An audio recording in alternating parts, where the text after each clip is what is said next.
ici Dorine, Et Cyril. des investisseurs sereins. Après plusieurs années de travail en tant qu'ingénieur, nous nous sommes lancés en investissement immobilier. Après 5 années d'acquisition, nous étions devenus libres financièrement. Dans ce podcast, nous vous partageons les stratégies et les bonnes pratiques pour développer votre intelligence financière.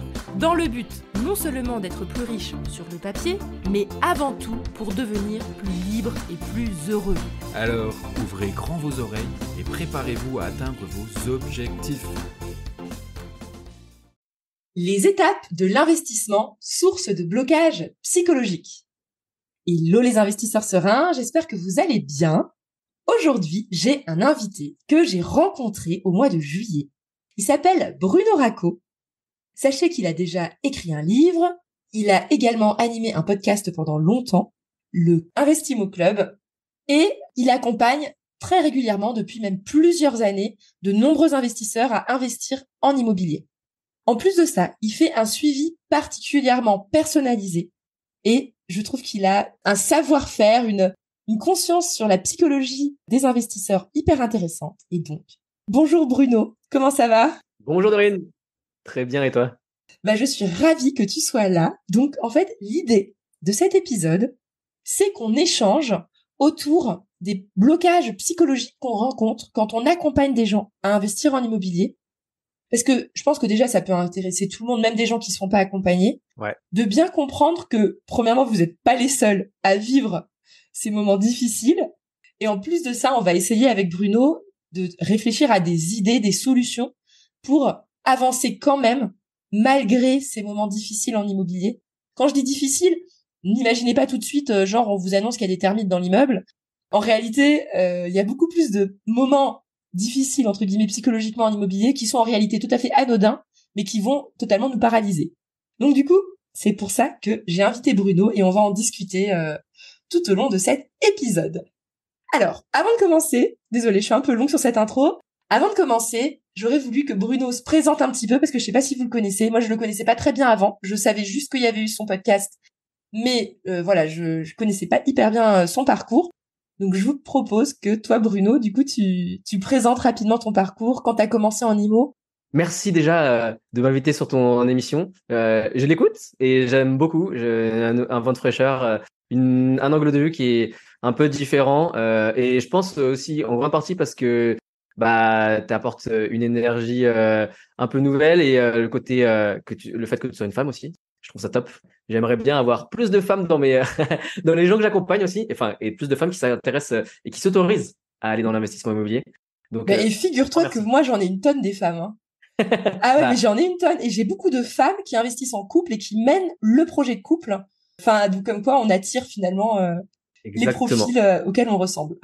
Exactement. Et merci pour tous ces compliments. Ouais, mais c'est top. D'ailleurs, on s'est rencontrés à un événement d'un autre podcasteur, Jérémy de Ça fait un bail, parce que j'aime bien rendre à César ce qui appartient à César. Et du coup, c'est top de t'avoir rencontré. Donc, pour la faire courte, moi j'ai un parcours. On va dire que je pense qu'on se rejoint sur ingénieur. Et on a été cadre. J'ai eu un diplôme d'ingénieur, un diplôme d'école de commerce, et j'ai commencé à investir en 2016. Et un petit peu dans une optique de partager en public ce que je faisais et personnellement aussi pour rencontrer des gens, j'ai commencé un podcast, donc Investimo Club, et des événements aussi. Alors, les premiers apéros d'investisseurs immobiliers sur Paris, donc ça c'était en 2017. Du coup, j'avais engrangé plein d'histoires et plein de témoignages de gens qui investissaient. Donc moi, ça me permettait de m'aider pour mes propres investissements. Aujourd'hui, on a la chance d'avoir plein de choses qui sont partagées sur Internet. À l'époque, c'était pas trop le cas. Il y avait beaucoup de choses qu'il fallait chercher par des gens en dehors d'Internet, quoi, dans la vraie vie, in real life. Et donc, c'était pour ça, entre guillemets, les événements, pourquoi je les organisais. Et c'est pour ça que je faisais des podcasts, j'interviewais des gens, en fait, qui étaient juste des particuliers comme moi, qui voulaient investir, qui avaient peut-être un peu plus d'avance. Et j'essaie d'avoir de gratter leur expérience, quoi, Attends, mais moi, je sur trouve leurs ça épaules. incroyable parce que, enfin, moi, c'est super drôle parce que nous, on a commencé aussi en 2016. Ouais. Mais nous, on était dans notre coin, hein. Nous, Ouais. on était des isolés. Ouais. Tu vois, t'as tout de suite eu l'intelligence ou en tout cas l'idée de te dire, je vais partir à la rencontre d'autres personnes. Moi, je pensais qu'on était les seuls sur Terre à investir en France. Hein. Moi, je te jure, hein, parce que tous nos proches personnes investissaient, ça me venait même pas à l'idée d'aller rencontrer d'autres investisseurs. Enfin, c'est ton caractère qui est comme ça, de te dire...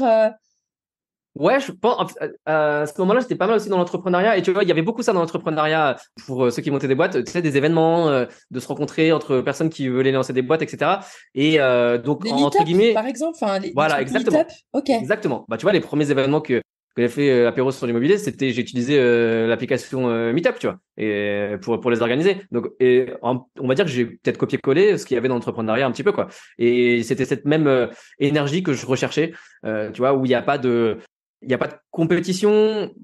T'essaies un peu de t'entraîner, enfin, de te motiver, tu vois, et te dire, ah, ben, je suis entouré et je rencontre d'autres gens qui sont un peu dans cette même dynamique, parce que personnellement, il y avait personne aussi qui investissait autour de moi, quoi.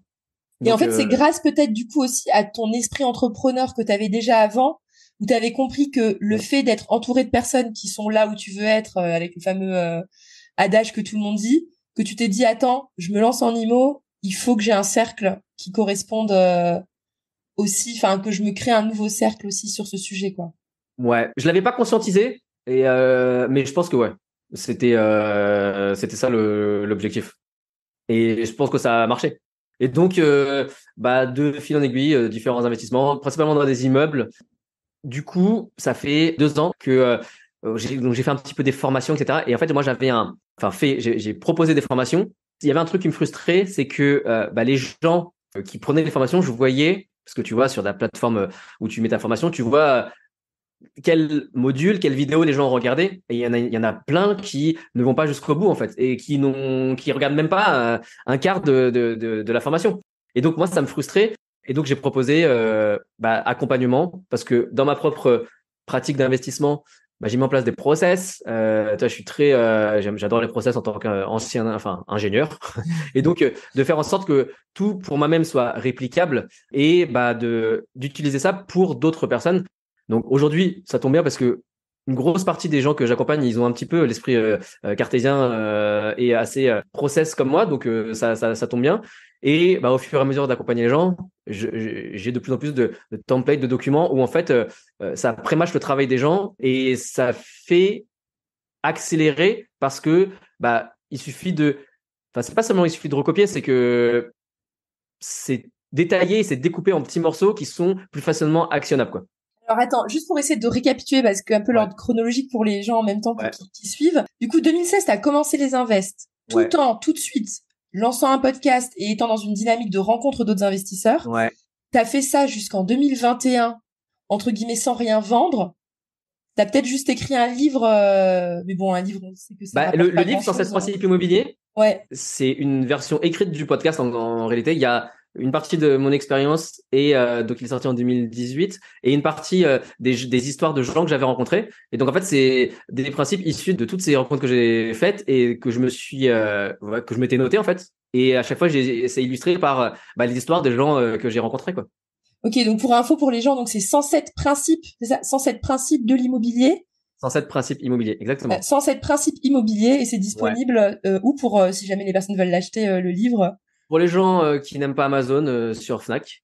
Ok, très bien, ça marche. Donc ouais, c'est un best-seller encore sur Amazon aujourd'hui. Donc moi, tu vois, je suis hyper content. Et bah voilà, tous ces gens qui ont eu le déclic. Donc comme tu le disais, hein, je pense que j'ai lancé des formations en 2020, ouais, pendant le Covid. Mais pendant 3 ans, bah c'était le podcast et le livre et Et une tu chaîne faisais YouTube tes aussi. infests. Et du coup, toi, t'étais salarié, t'es resté salarié longtemps. Enfin, pendant tes investissements, il y a eu un moment où t'as quitté entre guillemets ton travail classique. J'ai en vrai travaillé 2 ans en tant que salarié. Après, j'ai eu plusieurs entreprises, même dans des domaines différents de l'investissement immobilier. En fait, j'ai eu des périodes entrepreneurs et des périodes où j'ai fait 6 mois de CDI parce que il y a des gens qui me demandaient, enfin qui m'ont proposé des choses et en fait, enfin qui m'ont proposé des postes et j'ai alterné entre travailler à mon compte, travailler dans une entreprise pendant 6 mois. Pour finalement, ça fait depuis 2019 que je suis sur une entreprise, enfin sur des entreprises uniquement quoi, et puis salarié. Enfin, même en étant salarié, en réalité, j'ai toujours fait en sorte d'être un petit peu faire l'électronique parce que j'ai un peu du mal avec la hiérarchie, quoi. Ok, non mais en gros, t'es quand même un entrepreneur dans l'âme, j'adore, trop bien. Enfin bon, j'aime bien les Ouais. autres aussi, hein, mais j'aime bien, voilà, Bah, super en intéressant. fait, c'est vraiment, je pense, l'envie de créer quelque chose par moi-même et puis la difficulté avec la hiérarchie. Tu sais, avant de commencer l'épisode, là, on se disait comment c'était les vacances et bon, on se disait, bah, en fait, on n'a pas vraiment de vacances, mais on fait un peu ce qu'on veut quand on veut. Et l'inconvénient, c'est que bah, on peut sembler être toujours de penser toujours aux entreprises et au business, même quand on est en vacances. Mais moi, c'est une situation qui me va complètement, quoi. Et de l'autre côté, bah, j'ai pas l'impression de me dire ah j'attends absolument les vacances. J'ai jamais le sentiment d'attendre des vacances quoi en fait. Ouais, non mais ça c'est merveilleux comme vie. Enfin moi je suis trop contente en tout cas. Moi ça fait deux ans là maintenant qu'on est vraiment libre et Et en même temps, ça veut pas dire qu'on est oisif parce que justement on a toujours quelque chose en tête et toujours envie de tester, d'implémenter quelque chose quoi. Donc c'est un paradoxe. Je sais pas si tous les entrepreneurs pensent ça, mais ouais c'est quelque chose je pense qui est assez profond comme moteur quoi. ouais.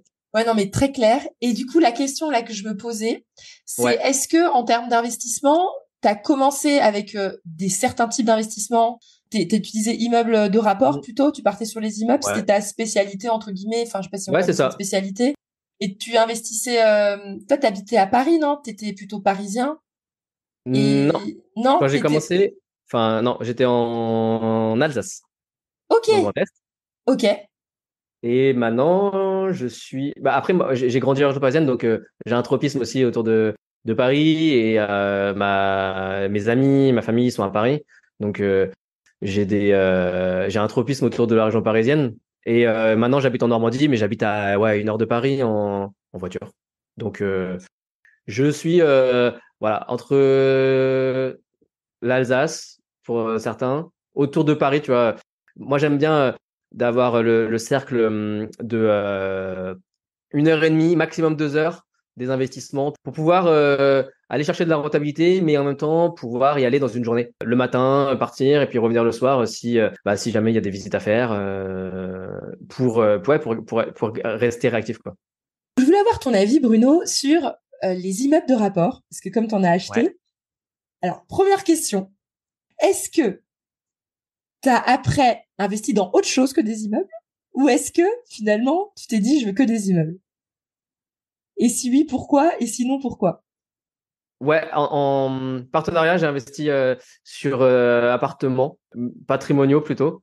Mais on va dire que oui, les immeubles, moi, en tout cas, j'ai commencé par ça et c'est ce que je préfère aussi. Maintenant, surtout en aidant et en accompagnant des gens, pour les gens qui nous écoutent, je dirais en fait, faut surtout adapter au niveau et au type de bien avec lequel on va être confortable. Parce que je pourrais dire, en fait, ne faites que des immeubles ou ne faites que cette stratégie ou quelle stratégie. Il y en a tellement des stratégies que, surtout pour se lancer, je pense qu'il faut aller avec celles sur lesquelles on se sent confortable, quoi. Donc, mon cas et le cas de n'importe qui que vous allez entendre dire, moi, c'est la meilleure stratégie, je pense que c'est un peu limitant comme manière de voir les choses. Tout à fait. Non, mais c'est super. Mais en fait, c'est exactement mon avis aussi. C'est que moi, je sais qu'à titre personnel, je veux que des immeubles parce Ouais. que j'ai acheté ma RP en copropriété. Hmm. J'avais jamais connu la copropriété. Maintenant, j'ai connu la copropriété. C'est sympa, c'est rigolo. On a appris une fois, mais c'est quand même plus simple. En tout cas, moi, je trouve de pouvoir entre guillemets d'avoir un paramètre en moins à gérer, quoi. Moi, je trouve Ouais. ça, c'est plus ce côté-là. Mais je suis complètement d'accord avec toi que si un immeuble ça fait peur ou qu'on n'a pas les moyens, enfin, faut avancer, quoi. On va pas attendre, faut Oui. avancer quoi qu'il arrive, quoi. Ça, c'est Et mon parce avis qu'après, personnel parce que moi, ça me fait pas peur les immeubles. Mais après, les gens, voilà. voilà, exactement. C'est vraiment ça, c'est mon avis personnel. Mais pour les gens qui nous écoutent, évidemment, et en l'occurrence dans les gens qu'on accompagne, c'est pareil. On a peut-être la moitié des personnes qui partent sur des immeubles et l'autre moitié qui partent sur des apparts. Il y en a quand même Ouais. un petit paquet. Il y en a même peut-être plus que 50% qui sont sur les immeubles quand même avec nous. Mais Ouais. peut-être, allez, peut-être 60-40. Mais c'est juste pour dire que faut adapter en fait à chacun sa C'est ça. stratégie et il n'y a Je pas une dirais, stratégie qui est mieux que l'autre, quoi. C'est parce qu'on pourrait opposer le fait que, bah oui, mais dans un immeuble, tu vois, tout ce qui est partie commune, c'est à toi de le gérer à 100%, alors que, dans une copro, c'est géré en partie par le syndic. Et donc, c'est plus dans ta charge mentale, plus pour toi. Après, moi, je suis plutôt essayer d'être un maximum à contrôler et contrôler le plus que je peux. Et donc, effectivement, moi, ça me va plus. Il y a des gens qui sont prêts à mettre un peu de contrôle de côté pour avoir moins de charge mentale. Et donc, voilà, je pense que c'est surtout sur cet aspect-là, tu vois, contrôlant versus charge mentale qui va faire la différence. Et encore une fois, hein, je pense que même si aujourd'hui, on commence par l'un ou par l'autre, ça ne dit en rien ce qui sera fait demain. On peut commencer par quelque chose en copropriété, et puis déjà on acquiert de l'expérience sur un bien en copropriété, et après on se sent confiant pour aller sur quelque chose de plus gros. Et d'ailleurs, je pense que c'est un parcours qui est assez fréquent, quoi. Donc ouais, ne pas écouter quelqu'un qui vous dit non, il y a que les immeubles, il faut commencer que par un immeuble, c'est ça la vie. Enfin, de façon générale, je pense, ne pas écouter quelqu'un qui vous dit c'est comme ça, quoi. Ouais. De réussir à adapter le truc en fonction de soi. Surtout s'écouter, ouais. C'est juste que moi, souvent, ce que je fais dans le podcast, c'est que je bouscule un peu les gens. Ouais. Parce qu'il y a beaucoup de personnes qui ne pensent pas à l'immeuble. Parce qu'ils ne l'envisagent même pas. Donc, Ouais. c'est le côté, attends, t'es cadrésé, t'as plus de 100 000 euros de côté. Enfin, il y en a beaucoup, hein, je veux pas choquer les gens qui nous écoutent, mais ils sont nombreux, les personnes qui ont plus de 100 000 euros de côté, qui ont une grosse capacité d'endettement. Et des fois, ils partent sur un appart, mais je dis, attends, pose-toi quand même sérieusement la question. Oui. Si tu te sens pas prêt de passer sur un immeuble, nous, on a des potes, hein, qui achètent des apparts, qui sont cadres, ingénieurs, machin. Mais du coup, entre guillemets, ils font pas décoller leur patrimoine, hein. Ils font juste, voilà, ils préparent un petit peu la retraite pour l'adoucir, c'est bien. Mais, tu vois, mais après, c'est un choix, hein. Il vaut mieux faire ça que de rien faire, tu vois. Donc, c'est toujours ça qu'il faut réussir à arbitrer. Bref, c'est un débat passionnant. Ouais. Et après, c'est différent aussi. Par exemple, tu vois, est-ce que tes amis qui achètent des choses, est-ce que c'est des gens que tu accompagnes et qui ont cherché à se faire Non, c'est des gens qui se faire accompagner, tu vois. Ben non, c'est ça en fait. Mais c'est vrai que c'est super intéressant. Alors que tu vois, typiquement, dans les personnes qu'on accompagne, il y en a beaucoup de monde qui nous disent que c'est aussi parce qu'ils font un immeuble que ça les rassure d'être accompagnés. Alors que tu vois, s'ils avaient acheté un appart, entre guillemets, ils auraient pas pris l'accompagnement. Parce que pour le coup, ils disent, du coup, un appart, il n'y a pas besoin d'être accompagné. Alors que pour un immeuble, t'as plus envie, surtout quand tu l'as jamais fait, quoi. Oui. Et tu vois, moi, il y a une question, avant de travailler avec les gens, parce que c'est un engagement mutuel, tu vois, j'essaie de savoir, pour déterminer ensemble le plan et la stratégie qu'on va dérouler, à un moment donné, il faut bien savoir sur quelle typologie de bien on va aller. Et je pose toujours des questions dans le sens à savoir, ok, ça c'est ce que tu as aujourd'hui, est-ce que tu as pensé à autre chose? Et tu vois, des fois, les gens me diront, je vais faire un appart, etc. Et quand tu leur restes l'opportunité de dire, est-ce que tu as pensé à autre chose? Là, ils disent, oui, j'ai pensé à quelque chose, mais bon, je pense pas que c'est possible, etc. L'immeuble, par exemple, tu vois, ou la location courte durée, tu vois, des choses qui peuvent paraître, non, c'est pas pour moi, ou soit c'est trop chronophage, c'est trop gros, et de creuser après, ok, t'as déjà pensé, mais pourquoi tu l'as mis de côté, ou pourquoi tu penses que c'est pas possible pour toi? Et du coup, en fait, souvent, il y a aussi des limitations internes ou des auto-limitations qui sont, en fait, qui demandent juste à être apaisées ou à être détruites, quoi. Exactement. Donc, c'est bien aussi, tu vois, il y a ce qu'on pense, il y a ce qu'on croit penser, et puis des fois, quand tu as l'occasion de parler avec quelqu'un qui est un peu extérieur à ce qui se passe dans ta tête, ça révèle des choses où ça t'autorise à penser des choses que tu t'autorisais pas à penser. Ouais, non mais complètement. Très bien. J'espère que ça vous a fait réfléchir un peu toute cette discussion. Du coup, donc attends, on en revient un petit peu à ton parcours. Donc on en était de 2016 à 2020. Tu investis et en même temps tu développes ton réseau, tu fais des meet-up, etc. Tu lances ton podcast. 2020, tu crées une formation en ligne, mais qui est entre guillemets pure formation. T'es frustré parce que tu vois que les gens ils avancent pas forcément aussi bien que t'aurais voulu jusqu'à la fin de la formation et t'as pas la vue de qu'est-ce qui se passe et qu'est-ce qu'ils font concrètement. Et du coup, tu fais un accompagnement plus personnalisé. Et c'est pour ça que je me suis dit qu'on va t'inviter. Parce que justement, je voulais parler en fait de tous ces blocages. Donc là, on a parlé indirectement déjà d'un premier blocage. C'est quel est le type de bien sur lequel on se lance. Ouais. Tu vois, dans le sens où on a l'idée reçue du bien qu'il nous faut. Alors moi, typiquement, hein, tu me dis si t'as pareil. Donc on commence le sujet. Mais le premier blocage, je sais pas si toi tu l'as aussi, ça va être intéressant d'échanger. c'est les gens, ils viennent et ils partent sur la ville étudiante, Ouais. la plus grosse, tu vois, proche de chez eux. Et ils disent, ah bah c'est là. Et en fait, Ouais. c'est le point de départ de tout investisseur débutant. Ah bah je vais investir dans telle ville parce que il y a plein d'étudiants, c'est une grosse Ouais. ville, au moins je suis sûre, ça me rassure. Et du coup, j'ai investi là. Et là, du coup, bah, c'est le premier blocage. Alors là, en l'occurrence, c'est nous, en tant que coach, qu'on C'est doit clair. réussir à essayer de creuser un peu, de sortir un petit peu, d'ouvrir les chakras de la personne pour se rendre compte qu'il n'y a pas que les villes étudiantes grandes, entre guillemets, en France, il y a d'autres endroits où investir. Je sais pas comment toi, tu vis ce blocage, entre guillemets. Est-ce que tu le vois ça comme enfin, comment tu le vois aussi, toi, chez tes accompagnés? Je pense que les gens qui viennent vers moi, ils savent déjà que là où il faut aller chercher de la rentabilité et là où moi je vais les amener, ça va pas être dans ces villes-là. Et entre guillemets, comme je reparle du premier entretien offert que je fais avec les gens, où on détermine la stratégie, souvent, tu vois, je dis, bah, ok, c'est quoi ton objectif chiffré, peut-être dans un horizon de temps, pourquoi aussi, qu'est-ce qui te drive vraiment, parce que l'investissement et réaliser une opération, ça va demander des ressources, de temps, de concentration, d'énergie, et potentiellement de mettre des choses en stand-by un peu dans sa vie pendant la période, en tout cas au moins 6 mois. Et donc, est-ce que tu es bien prêt à faire ces efforts-là, entre guillemets, ces sacrifices, même si en termes, enfin, comparé à d'autres choses, des cadres qui sont en burn-out ou proches du burn-out, c'est rien hein, comparé à ça. Mais je leur demande, par rapport à cet objectif, est-ce que tu penses que dans une ville que tu m'as ciblée là, on va pouvoir atteindre ça? Et en fait, ils sont eux-mêmes là, enfin, ils remarquent même parce que ils ont déjà peut-être regardé ce qu'il y a, etc. Et ils se disent ouais, en fait, c'est difficile. Et donc, bah, la question c'est donc, est-ce que tu es prêt plutôt à sacrifier ou à diminuer les critères que tu t'étais mis et les objectifs que tu avais, ou alors est-ce que tu es prêt plutôt à aller chercher dans des villes qui sont un peu moins grosses et du coup qui sont un petit peu hors des sentiers battus, mais où il y a moins de concurrence et il y a plus de rentabilité et plus de rapidité à trouver une bonne affaire.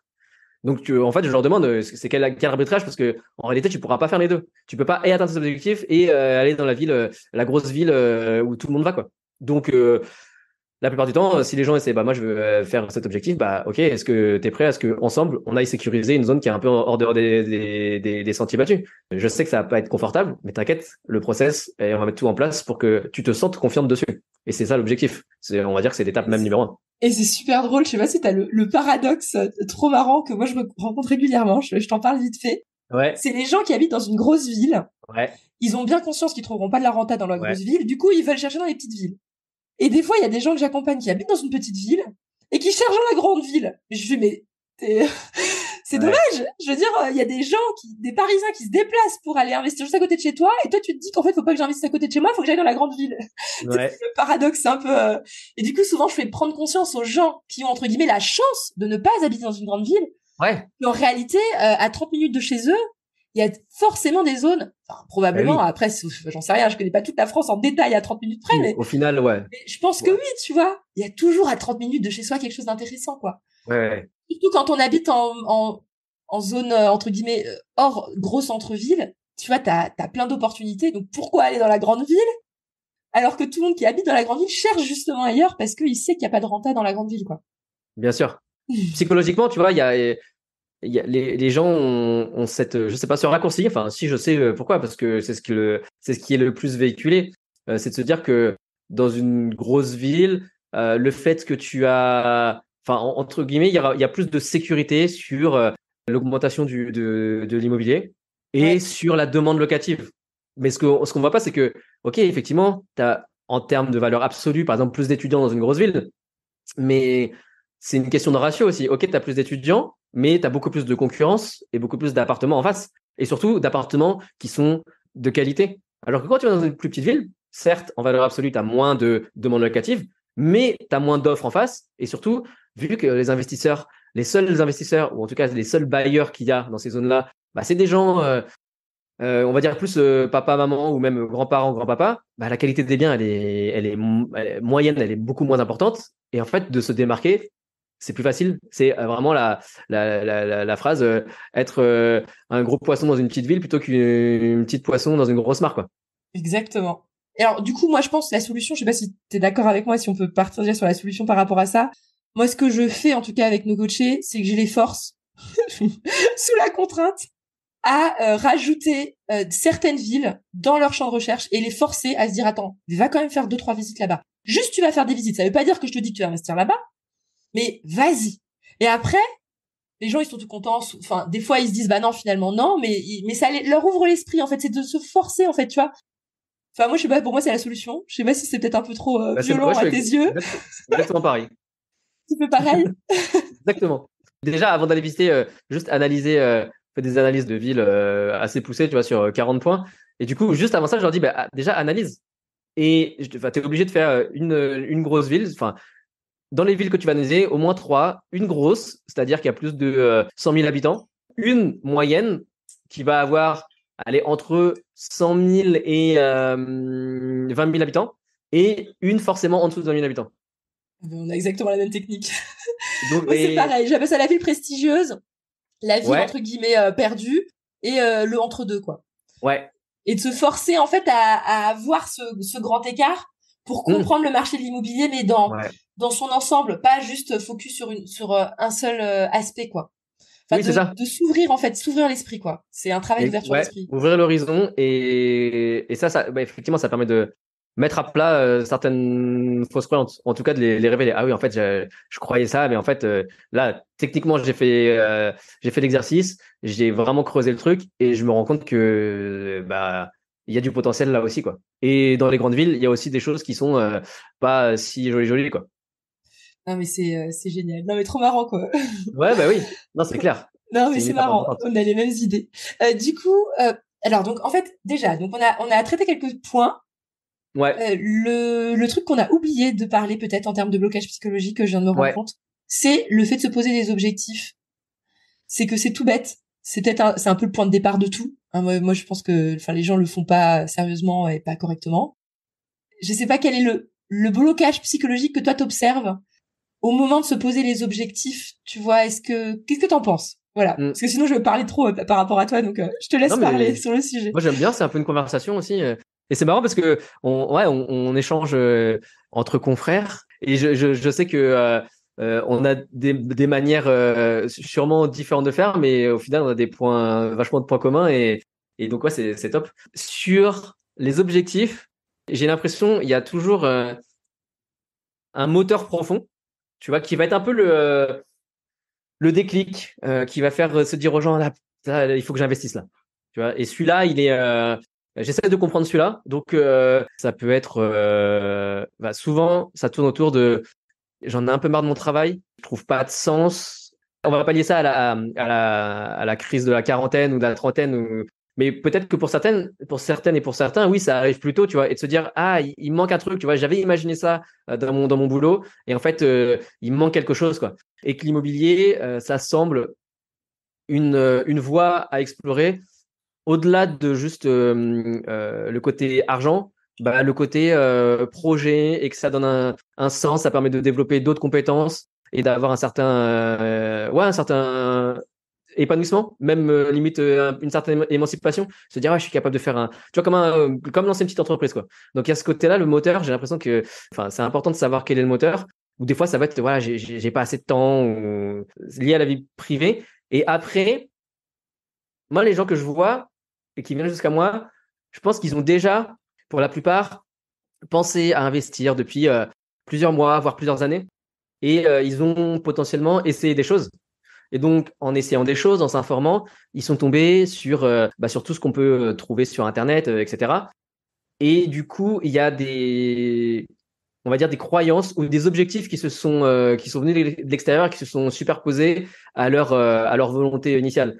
Donc, ça veut dire quoi? Ça veut dire des gens qui viennent avec voilà, mon objectif c'est au moins de remplacer mon salaire, c'est au moins de devenir rentier dans 5 ans, c'est de faire au moins 15% de rentabilité. Et quand je leur dis mais ça vient d'où ça comme objectif, est-ce que c'est vraiment ce dont tu as besoin, ou bah non mais j'ai vu ça et tout. Et du coup il y a voilà les objectifs et la motivation interne et les objectifs externes, et souvent il y a un désalignement entre les deux, tu vois. Et donc Tu vois, c'est un peu comme la question dont je te parlais tout à l'heure. Je disais, OK, là, il y a ton objectif financier. Et de l'autre côté, il y a les villes dans lesquelles tu veux investir. Mais tu vois, c'est pas, il y a un problème. Ça va pas matcher les deux. Donc, il y a un arbitrage à faire. C'est quoi vraiment qui t'importe, quoi? Est-ce que ce qui t'importe, c'est de devenir rentier ou en fait, ce qui t'a importé à la base, c'était de te dire, ouais, je trouve pas, enfin, j'ai envie de faire autre chose, ou un autre métier, ou j'ai envie de, tu vois, des fois, il y a des gens, en fait, ils se disent, en fait, j'ai envie de devenir rentier, mais en fait, c'est pas vraiment ça. C'est qu'ils ont envie d'explorer la voie de l'immobilier qui pourrait être une voie de reconversion, par exemple, ou de se dire, bah voilà, je fais un premier bien et potentiellement, j'aimerais bien en vivre. Donc, en fait, ça veut dire que je voudrais faire une deuxième opération. Et en fait, des fois, dans l'immobilier, en fait, c'est quoi que tu aimerais bien faire dans l'immobilier? Parce que c'est bien, mais il y a des trucs chiants aussi, tu vois. Donc, est-ce que c'est, tu vois, tu peux travailler dans l'immobilier dans plein de choses différentes. Tu peux travailler dans l'immobilier et avoir tes investissements, mais en parallèle et avant d'arriver à vivre complètement de tes investissements, tu peux déjà, on va dire, te reconvertir dans l'immobilier en passant par d'autres étapes. Tu vois, je sais pas, tu peux aller plutôt dans la voie la décoration, l'architecture, ou plutôt la voie agent immobilier pour trouver des biens, c'est ça que t'aimes bien, sur l'aspect financement. Et donc en fait, il y a des choses. Des fois, c'est une voie qui est vue et souvent les gens viennent au travers de je veux gagner plus d'argent, alors qu'en réalité, j'ai l'impression qu'il y a des choses plus profondes. Et en creusant ça, j'ai l'impression tu vois, les gens que j'accompagne, je les vois faire leur premier investissement, donc c'est top en termes financiers, ça marche super bien, ils arrivent à super bien négocier, donc potentiellement avoir une plus-value, avoir du cash flow, mais surtout je vois que j'ai en tête, je sais pas, David là, tu vois, il a une super grosse responsabilité dans son job, tu vois, il est DG d'une boîte du CAC 40, tu vois, il a pris du recul sur son propre job et aujourd'hui ça lui met moins de pression, tu vois, et il se dit en fait ouais, c'est cool l'immobilier parce que je peux réussir à avoir une satisfaction, tu sais, à avoir, à créer, à lancer un projet, à le réussir, etc. Autre que par mon boulot. Et du coup, ça fait que ça m'enlève de la pression à mon travail, tu vois. Et aujourd'hui, lui, il a toujours envie de travailler dans cette boîte parce qu'il aime bien, mais j'ai l'impression que ça lui enlève de la pression, tu vois. Ah, et complètement. Mais la liberté de se dire que, Ouais. mais ça, c'est incroyable. C'est que même moi, en tant qu'entrepreneuse maintenant aujourd'hui, de pas avoir cette pression financière. Alors peut-être que ça aussi a un côté négatif parce que du coup, peut-être que ça me met un petit peu moins entre guillemets l'urgence de me bouger sur certains points, tu vois.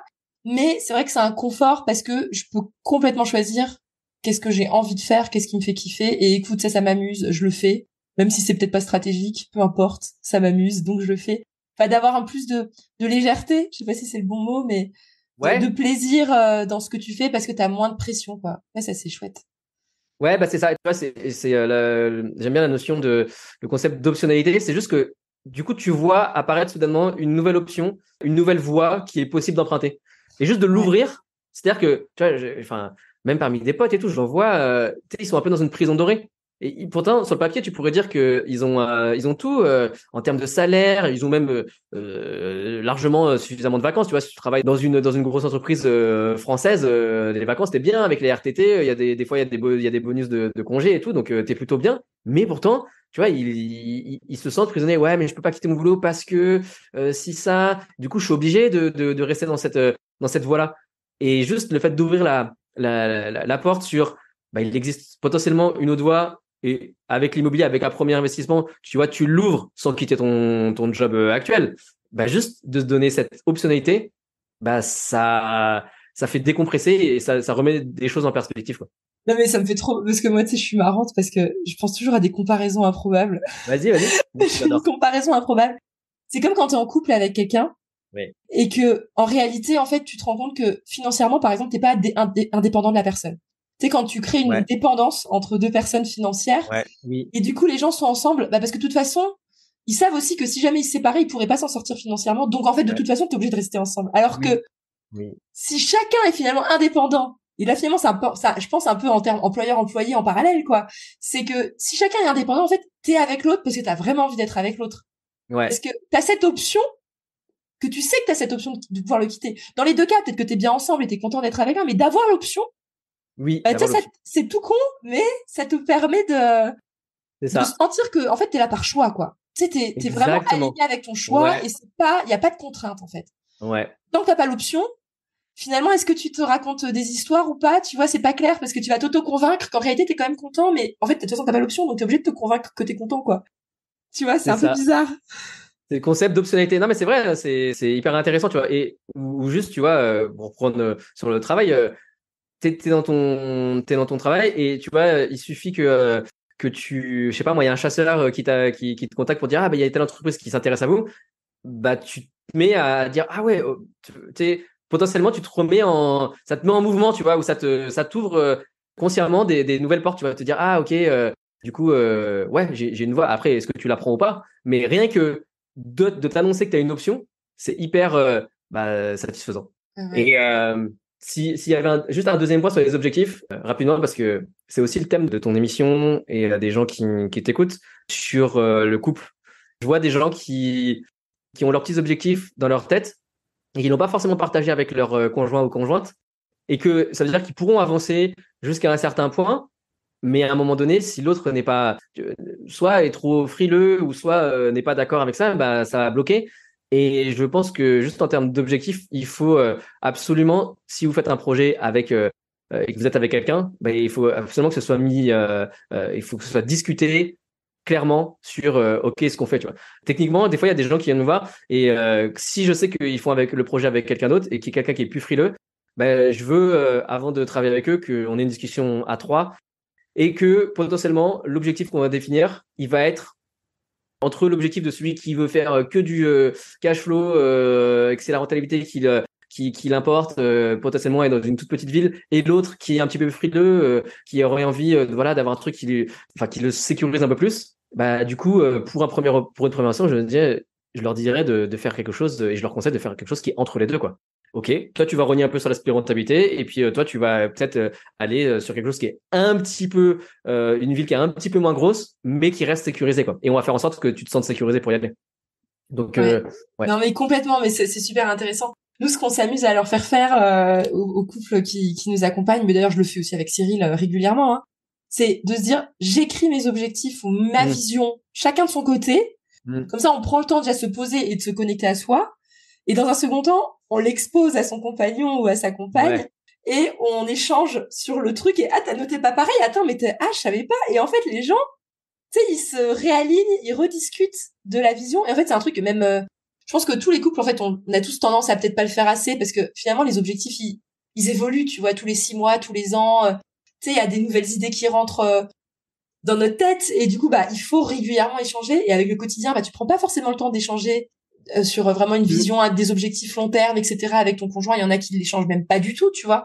Et qui ont, si tu leur poses la question, ils disent, bon, non, on est très bien comme ça. Ils se posent même pas de questions. Ouais. Mais en tout cas, en immobilier, c'est important parce que comme tu disais, sinon, quand tu vas avancer et qu'il va y avoir des gros moments de blocage, comme on va encore les voir là maintenant dans la suite des moments qu'on va parler, c'est que, bah, en fait, ça peut justement générer un méga blocage au moment, entre guillemets, de l'offre ou au moment de la visite ou au moment de la signature. Ouais. Si, en fait, l'autre, bah, non, j'avais pas compris qu'on allait acheter un immeuble avec 50-50 en prix d'acquisition, prix de travaux, tu vois, ça me fait peur. Ouais. Et en fait, en réalité, tout ça, ça fonctionne beaucoup avec l'inconscient. C'est que l'autre va peut-être mettre des bâtons dans les roues de façon inconsciente à l'autre, tu vois. Enfin, ça, c'est pour ça qu'il faut que ce soit clair, quoi. Ouais. Faut que ce soit clair dès le départ.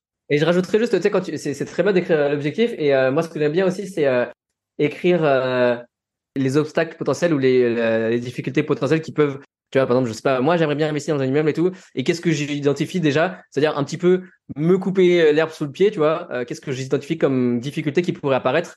Parce que des fois, tu vois, je sais pas, tu vas dire, j'ai tel objectif et je vois telle difficulté. Et l'autre, il dit, ah, ok, je comprends ton objectif. Et ah oui, bah ça, c'est vrai que cette difficulté, je la vois aussi. Mais par contre, celle-là, je la vois pas du tout, tu vois. Enfin, j'imaginais pas. C'est pas ça qui me ferait peur dans les immeubles, quoi. Et du coup, ça peut aussi permettre de trouver un point d'équilibre qui. Ça y est, ça me revient le mot. C'est le pré-mortem. Ouais. Ouais, c'est ça, c'est le pré-mortem. Ouais, je vois ce que tu veux dire. C'est un truc de coaching, enfin, juste pour expliquer aux gens. Je l'avais déjà appris, mais ça devait être, je sais pas si c'était David Laroche ou un grand coach qui en avait parlé ou je sais plus. Enfin, j'en sais rien. Ça devait être un grand coach qui m'avait expliqué ça. C'était, enfin, pas personnellement à moi, hein. Je veux dire que j'avais entendu quelque part sur les réseaux. Mais en gros, c'est que quand tu te lances dans un projet, te poser la question, quel serait le scénario qui ferait que ça échouerait potentiellement, et de l'écrire. Et on appelle ça le pré-mortem, parce que du coup, le post-mortem, je crois que c'est quand on écrit après un projet pourquoi il a raté. Et en fait, le pré-mortem, c'est avant que ton projet rate, de se réfléchir à l'avance, pourquoi est-ce qu'il raterait? Et typiquement, ça peut être, parce que je suis sous l'eau, parce que je procrastine, parce que finalement j'ai un changement de boulot qui va intervenir, parce que je sais pas, et en fait de réfléchir à toutes les raisons qui feraient avant même que ça puisse potentiellement échouer. Ouais. C'est ça en gros ce que tu voulais dire, c'est un peu le pré-mortem, c'est ça? Exactement ça. Je cherchais le mot. Exactement ça. Ok, donc là on a avancé sur les objectifs. Franchement, on papote bien avec toi. J'ai chose à raconter, mais moi je pourrais. Ouais, non, mais moi, c'est pareil. Mais donc, du coup, on va quand même essayer de garder de la structure. Donc, on a vu les objectifs. On a vu aussi le côté localisation, de réfléchir à tout ça, les blocages et les idées reçues qu'on a sur quel bien est-ce qu'il nous faut. Ensuite, moi, il y a le côté de se lancer sérieusement. Alors, moi, je l'ai mis comme ça dans mes petits bullet points. Alors, je sais pas si toi, tu ressens ça aussi. C'est le moment où, alors là, en l'occurrence, en général, quand les gens, ils ont pris un accompagnement, c'est qu'ils ont quand même décidé de se lancer sérieusement. Ouais. Mais on va dire les gens même qui prennent pas forcément d'accompagnement parce que je veux parler à tout le monde. Ouais. C'est le moment où t'arrêtes de traîner juste sur ton canapé à regarder des annonces Le Bon Coin on va dire en fantasmant ton investissement quoi, mais que tu ne fais jamais. Et le moment où tu te dis, tu vois le fameux déclic où tu te dis, bah maintenant je vais faire les choses sérieusement quoi, tu vois. Parce que là on a parlé tout à l'heure des motivations profondes, comme tu disais, qui sont entre guillemets souvent un peu un déclencheur qui font que d'un seul coup les gens veulent se bouger. Mais à partir de, même quand t'as ces motivations profondes de façon consciente, il y a ce fameux biais de je traîne sur Le Bon Coin et je me lamente parce que je trouve pas de bonne affaire. Moi, dans mes proches, il y en a une tonne. Tu vois, c'est oui, mais il y a pas de bonne affaire. Je sais, mais t'as fait des visites? Non, mais regarde, il y a pas de bonne affaire. Je suis allée sur Le Bon Coin. Mais est-ce que t'as visité combien de biens, tu vois? Et c'est le côté de passer de je fantasme à je suis sérieux et je me bouge et je commence, tu vois. Comment, moi, j'appelle ça une sorte de blocage. Comment toi, tu vois le truc? C'est, moi, tel que j'identifie, c'est un manque d'inconfort. En fait, tant que, et pareil pour plein d'autres choses dans la vie, mais tant que tu ressens pas un inconfort suffisant dans la situation actuelle, parce que on est d'accord que faire toutes les étapes de l'immobilier, et notamment donc passer de l'étape là, comme tu disais, du Bon Coin à aller visiter, ça demande de faire un effort, tu vois. Et donc ça demande de se mettre dans une situation un petit peu inconfortable, d'aller rencontrer un agent, de pas forcément être sûr, de passer pour un débutant, etc. Et tant que ta vie elle te semble plus confortable que d'aller faire des visites, bah ton cerveau il dit juste vas-y mais reste dans le confort. Et c'est bien, c'est confortable de dire bah je regarde, ça me donne bonne conscience. Mais je vais pas visiter parce que ça, mon cerveau il va me dire que ça me met dans une zone d'inconfort trop importante. Et J'adore souvent, ton analyse. C'est tellement ça, quoi. souvent les gens qui, tu vois, donc ça n'empêche que tu peux avoir la motivation déjà avant de se dire ouais, il faut que je fasse quelque chose parce que mon job me plaît plus ou parce que là je sens que je suis à la retraite dans 10 ans, etc. Mais tu vois, c'est les gens vont se dire ok là c'est le déclic.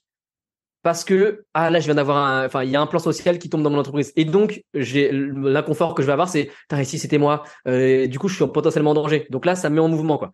Ou alors ça va être tu vois 20 ans la retraite qui vient pas la retraite qui arrive bah je le sens pas trop, 10 ans je le sens plus, 5 ans là ça arrive demain quoi. Tu sais, c'est le même concept que les morts qui sont loin ça nous affecte moins que les morts qui sont juste à côté. Donc en fait c'est quand tu as un truc qui est inconfortable dans ta vie ou qui approche trop près et là tu te dis là c'est le moment là c'est vraiment le moment. Et des fois ça va être bah tu vois ok je commence à plus avoir trop de sens à mon boulot et puis ça s'aggrave et là à un moment genre tu t'arrives presque au burn-out ou voire au burn-out, tu vois, il y en a qui passent le pas que quand ils arrivent au burn-out. Ah, mais en plus, moi, c'est triste parce que j'ai des appels découvertes, des fois, avec des personnes oui. qui sont déjà dans ce cas-là, en fait, mais du coup, soit ils ont quitté leur job parce que c'était insupportable et d'un seul coup, ils commencent à s'intéresser à l'investissement immobilier, mais, tu sais, j'ai envie de dire, bah, c'est dommage, tu vois, là, ça va être quand même plus compliqué pour toi que si tu l'avais un petit peu anticipé quand même. Enfin, c'est ça, c'est que moi, ce que j'ai quand même envie d'encourager les gens à pas attendre ce moment galère et d'essayer d'anticiper. Je sais pas si tu aurais pas des astuces.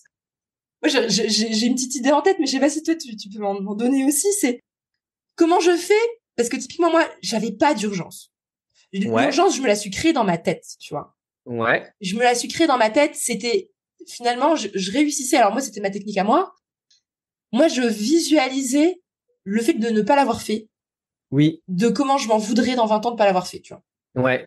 Tu sais, c'est plus, ok, Dorine, dans 50 ans, tu seras en train de bosser, tu Oui. vois, t'auras rien fait, Ouais. et tu t'en voudras, quoi, tu vois. Tu sais, moi, c'est ça, moi, c'est Ouais. un moteur qui m'aide beaucoup, c'est Ouais. de penser à moi dans le futur, qui aura du regret, et ça m'insupporte.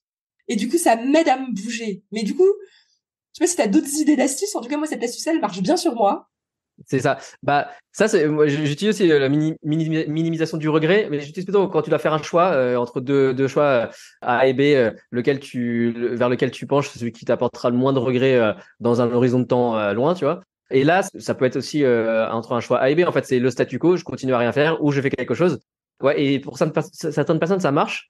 Bah, pour toi, ça a marché. Pour moi, tu vois, moi ce qui me drivait, c'était j'avais envie de me sentir de réaliser quelque chose. Tu vois, j'étais beaucoup dans l'entrepreneuriat et donc pour moi, c'était comme un projet entrepreneurial aussi, assez rapide, tu vois.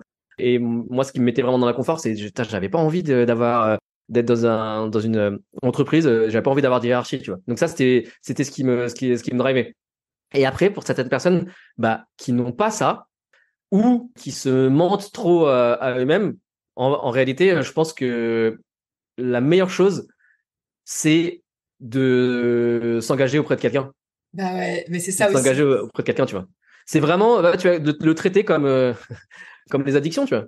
C'est plus facile quand tu es accompagné ou quand tu t'es engagé auprès de quelqu'un que de faire juste appel à sa propre volonté. Parce que des fois, c'est plus dur que ça. Des fois, nos schémas dans nos cerveaux, qui tendent à nous laisser dans le confort, ben, ils sont plus forts que nous-mêmes, quoi.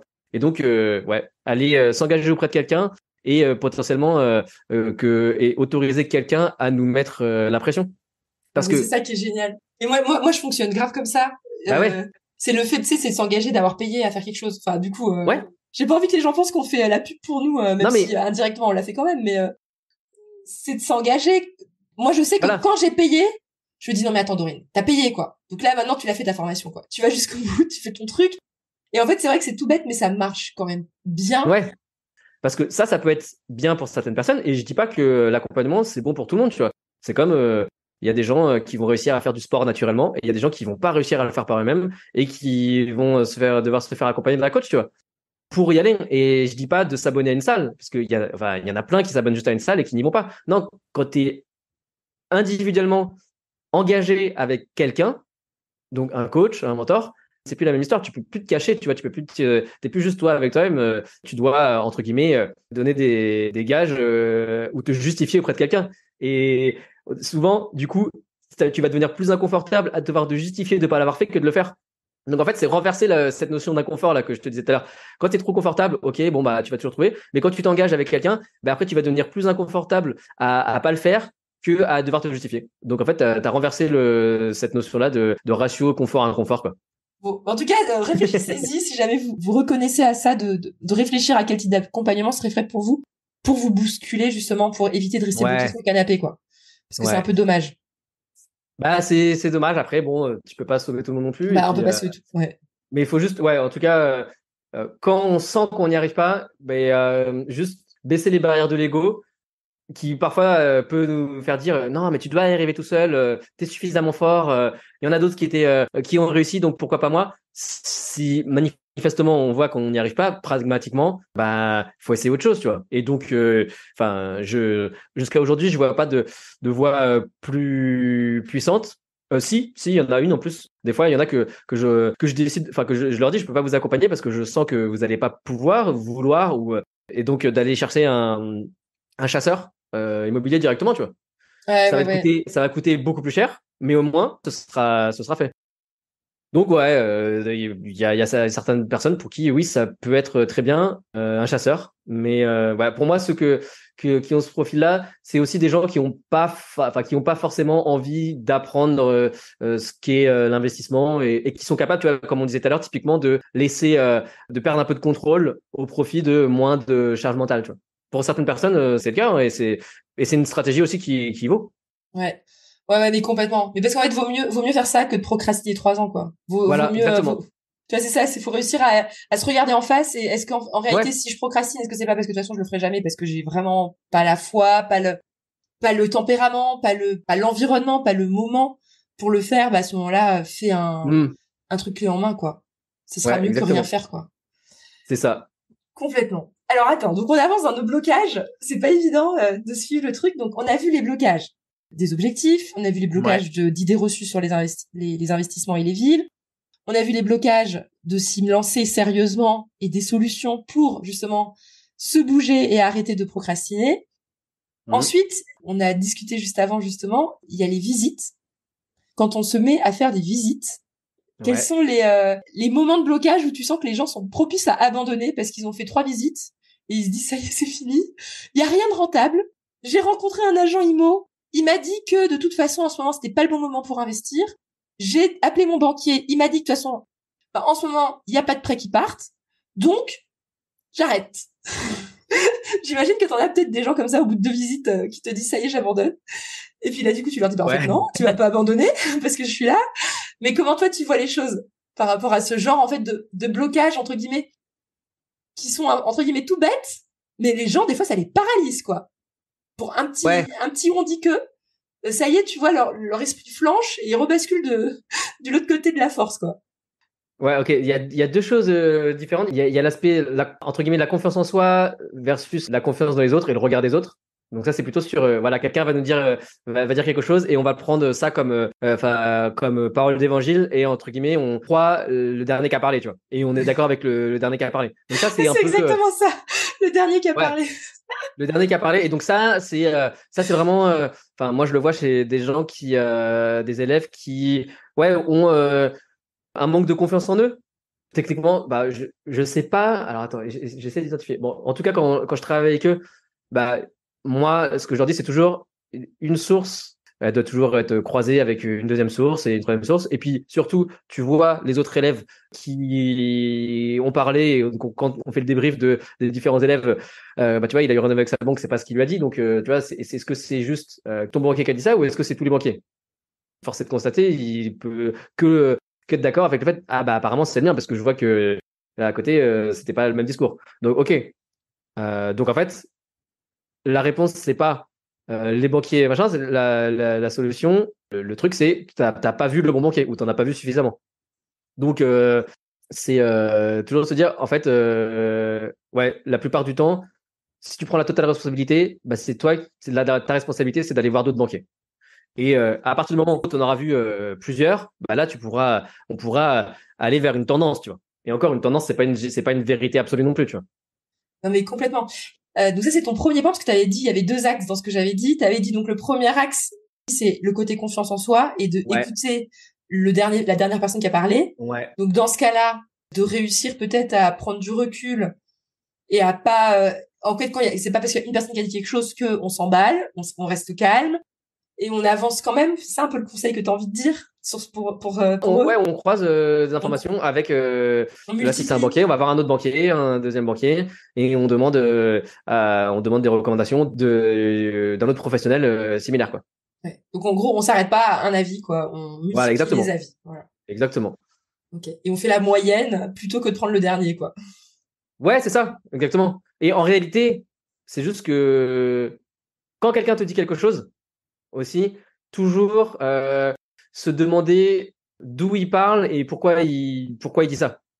Parce que la plupart du temps, pourquoi les gens disent des choses, enfin la plupart du temps, c'est soit par fainéantise ou soit par méconnaissance. Ou même par intérêt. Par intérêt tout simplement, parce que justement hier, ça me fait penser, hier, il y a une personne qui a trouvé un bien super intéressant dans une ville proche d'une gare. Et pas de bol, elle rencontre un agent immobilier qui lui fait visiter un bien du coup dans le centre-ville, qui lui explique le quartier de la gare, c'est une catastrophe, faut surtout pas investir là-bas. Et sauf qu'elle a trouvé un bien super intéressant, et là du coup, elle était persuadée que c'était un bon quartier la gare, et le gars, il y a une personne qui lui a dit que c'était un quartier pourri, qu'il fallait surtout pas investir là-bas. Bah, grosse remise en question. Du coup, je fais quoi? Mais du coup, la gare, c'est un quartier pourri, mais pourtant je comprends pas, ça a l'air plutôt sympa comme quartier, c'est pratique. Et du coup, et le gars, en l'occurrence, il vendait un bien en centre-ville, et voilà. En fait, c'est ça, c'est qu'il faut aussi prendre du recul sur les gens, pourquoi ils parlent, et il faut le faire avec n'importe qui tout le temps, quoi. C'est ça. Ouais, t'as raison, c'est toujours par intérêt. Et quand je te dis par fainéantise, en fait, l'intérêt, c'est de pas faire d'efforts. Par méconnaissance, c'est pareil, c'est plutôt lié à, j'ai pas envie de chercher, en fait. Que ce soit un banquier, en fait, il a jamais fait, ou alors il fait 90% de résidence principale, du coup, il connaît pas trop les dossiers des investisseurs, il va dire, bah, en fait, nous, il faut d'abord que vous ayez votre résidence principale. Un artisan, pareil, tu vas lui dire, bah voilà, je voudrais faire ça. Il fait, ah bah non, c'est comme ça qu'on fait. En fait, tu peux avoir l'impression qu'il s'y connaît. Ça peut être le cas. Mais s'il te fait que te dire, bah non, c'est comme ça qu'on fait, c'est juste parce que c'est lui qui fait comme ça et il sait pas faire forcément autrement et il a pas envie de se prendre la tête, tu vois, à chercher comment faire autrement. Donc à chaque fois, tu vas comprendre pourquoi la personne a dit ça avant de le prendre au pied de la lettre et puis croiser parce que justement en croisant, tu vas avoir des intérêts et des gens qui vont dire des choses différentes pour leur propre intérêt et à partir de là, tu peux te faire un avis personnel, toi. Donc ça, c'est sur le manque Le de confiance. premier point, ouais. Et le deuxième point, tu avais parlé de la persévérance. Ouais. Et le deuxième, c'est la persévérance. D'ailleurs, les personnes qui ont un manque de confiance et un manque de persévérance, c'est pas. Enfin, je remarque que c'est soit l'un, soit l'autre. Donc c'est marrant, tu vois. Et donc la persévérance, il y a vraiment un sujet sur la gratification immédiate aujourd'hui. Et je pense que les réseaux et tout le contenu qu'on peut avoir n'aide pas en ça, tu vois, de se dire que si je trouve pas rapidement et sans effort, c'est que je fais pas la bonne chose et qu'il doit forcément avoir une baguette magique ou une stratégie ou une méthode plus simple pour y arriver, tu vois. Donc la méthode ou la stratégie de gratification immédiate. Mais en fait, ça n'existe pas.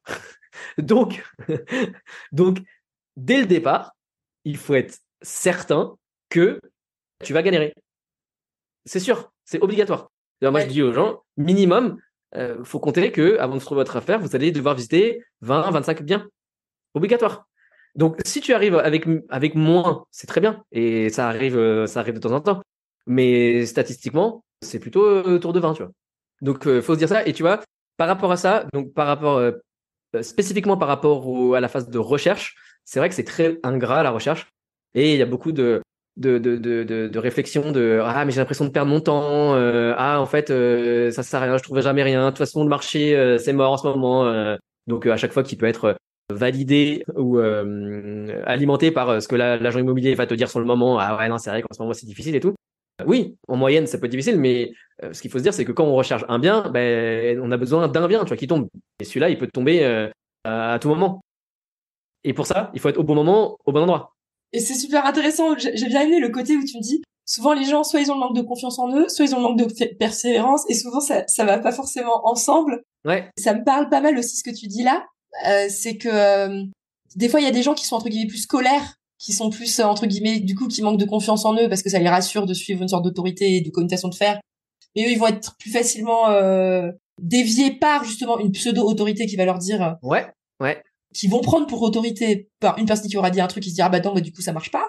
Et ils vont suivre le process. Et ils vont suivre le process, mais si une autorité leur dit que c'est pas bon, bah là du coup ils disent bah non bah du coup ça marche pas.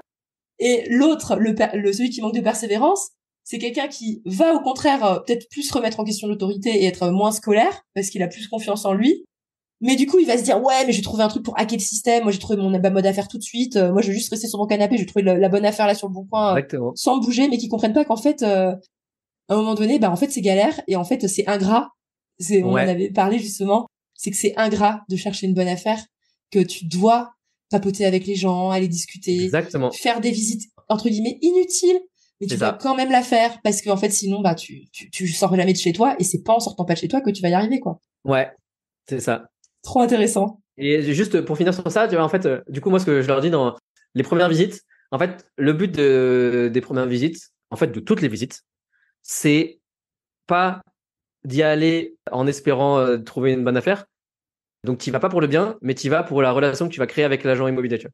Parce que si tu vas pour une affaire, bah, c'est une visite, c'est un one-shot. Donc, tu vas, c'est bien, tu peux faire une offre. Et encore, si c'est pas bien, bah, du coup, tu as l'impression que c'était pour rien. Alors que si tu vas dans l'intention, et tu vois, c'est tout dans l'intention, si tu vas dans l'intention de créer la relation et d'approfondir une relation avec l'agent, bah, toutes les visites que tu vas faire, qu'elles soient nulles ou pas, ça peut être positif en fait. Parce que ça va être positif en quoi? Ça va être la première, ça va être déjà de rencontrer l'agent, de lui montrer que. Donc au départ, tu vois, si tu commences les visites, t'es pas forcément à l'aise. Mais bon, okay, ça c'est pas grave. Tant que tu es rigoureux et que tu fais ce que tu dis et que t'es carré, c'est le principal, tu vois. C'est-à-dire que tu fais la visite, tu lui dis bah je fais un retour dans les 48 heures, bah tu fais le retour dans les 48 heures. Et c'est ça qui est le plus important, tu vois. Et donc le but c'est de faire en sorte que l'agent te considère comme carré, rigoureux et que avec toi, il pourra vendre le bien de façon assez certaine et que tu sois pas quelqu'un qui sait pas trop ce qu'il veut, qui se désiste. Tu vois, même si tu fais un truc sur un bien qui est pas intéressant, bah c'est quand même hyper. Tu peux quand même amener cette image rigoureuse parce que tu vas dire ok, j'ai fait une visite, c'était pas bien, bah tu veux le faire le récap par email ou par téléphone. Voilà, le bien était il avait ça comme point positif, peut-être il était bien situé et il avait ça comme point positif. Par contre, au niveau de ça, des travaux qu'il y a à faire, du prix et tout, bah ça correspond pas, et à la limite s'il faudrait que ce soit intéressant, faudrait de baisser le prix, mais je pense pas que ce soit quelque chose qui soit possible avec le client. Ah bah non, c'est pas possible. Bon bah ok, bah on avance sur autre chose. Mais déjà avec ça, il sait que ok, bah je vois que ce client sait ce qu'il veut, quoi. Non, mais c'est génial parce que je pense encore à une comparaison, si ça peut aider les gens. C'est comme j'aime bien les comparaisons, moi, qui ont rien à voir.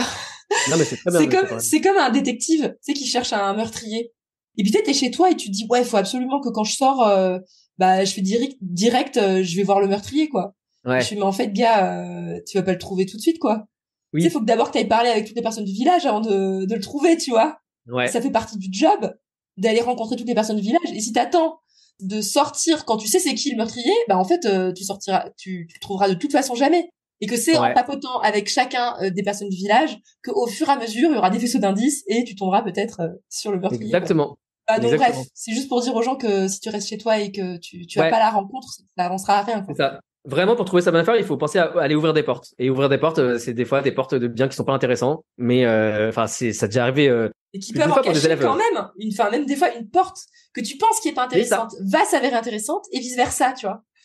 Oui. Et ou alors une porte qui t'ouvre sur autre chose. Tu vois, je vais visiter ce bien-là. Ah, par contre, le vendeur aussi, il a quelque chose d'autre qu'il pensait vendre.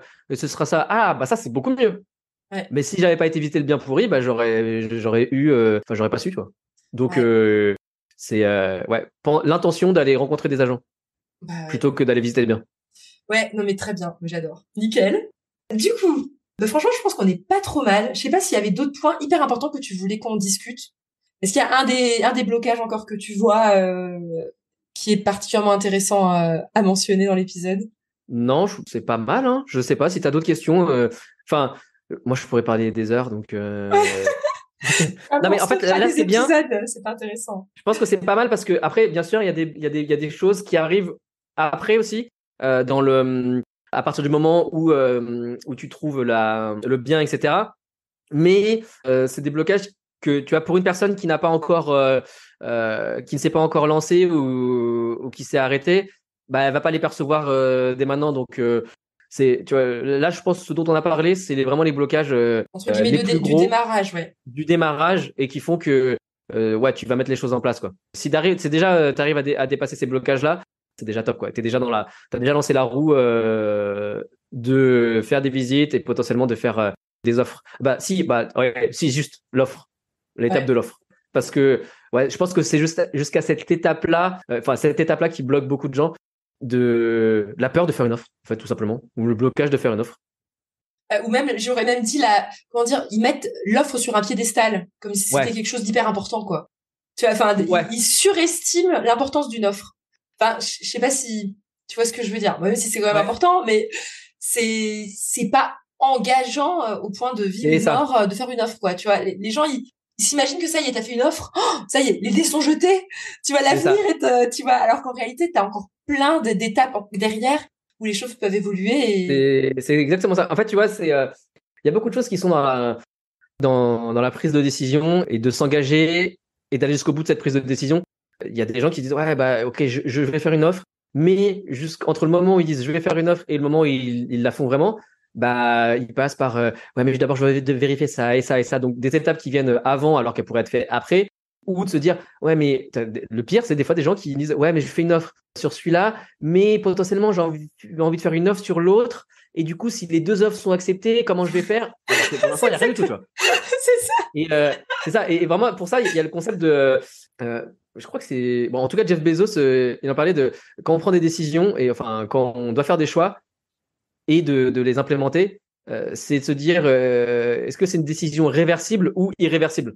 Et c'est ce que tu as dit, tu vois, sur l'engagement d'une offre.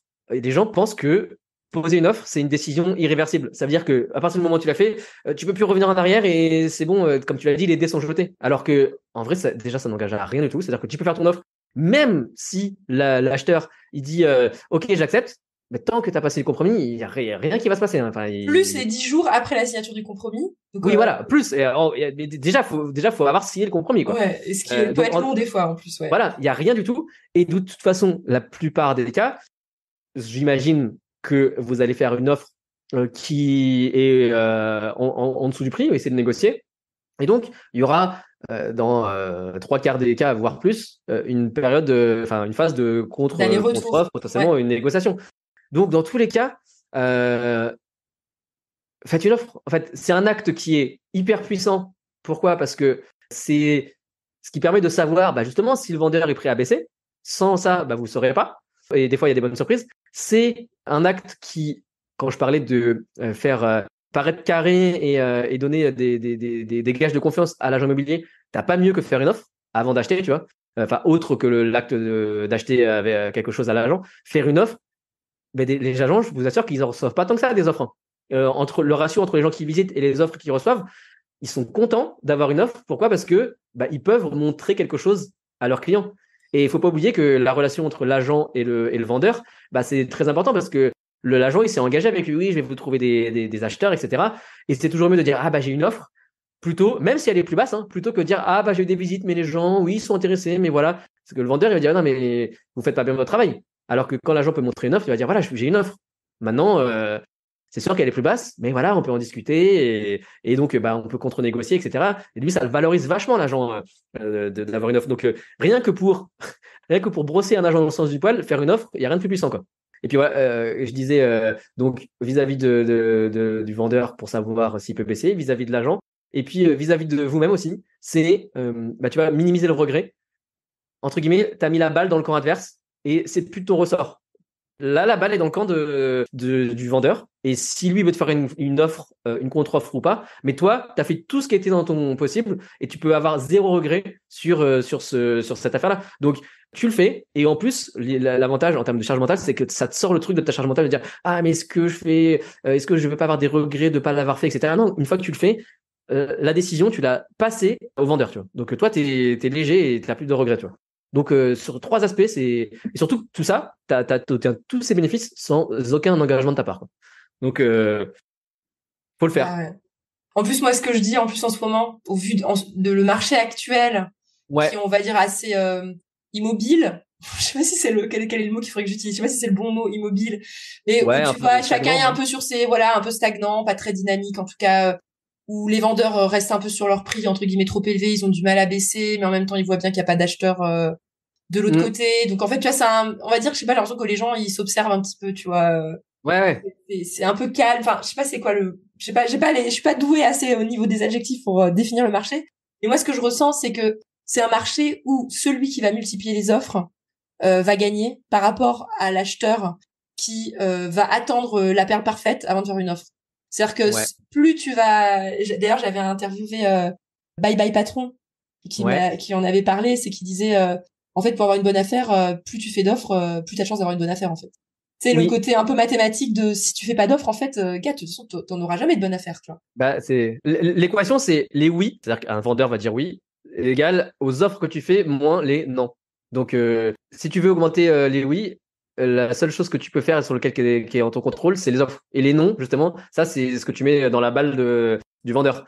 Mais si tu fais pas d'offres, t'auras même pas de non. Donc, en fait, l'équation, elle est zéro partout, quoi. Trop bien. Trop bien. Je pense que franchement, on a fait un bel épisode. Je pense que c'était assez concret en plus. Je pense qu'on vous a donné des astuces vraiment pour le quotidien de l'investisseur, pour vous dépatouiller tout seul si vous avez envie de vous dépatouiller tout seul. Et je me disais, si jamais parmi vous, vous avez apprécié Bruno, je laisse Bruno présenter comment est-ce que vous pouvez faire pour suivre Bruno ou prendre contact avec lui si vous avez apprécié son énergie et sa façon d'exposer les choses. Alors Bruno, où est-ce que les personnes qui nous ont écoutés peuvent te retrouver ou te suivre ? Juste disclaimer, avant je voulais dire, moi je suis heureux d'accompagner les gens et surtout ceux qui sont bloqués.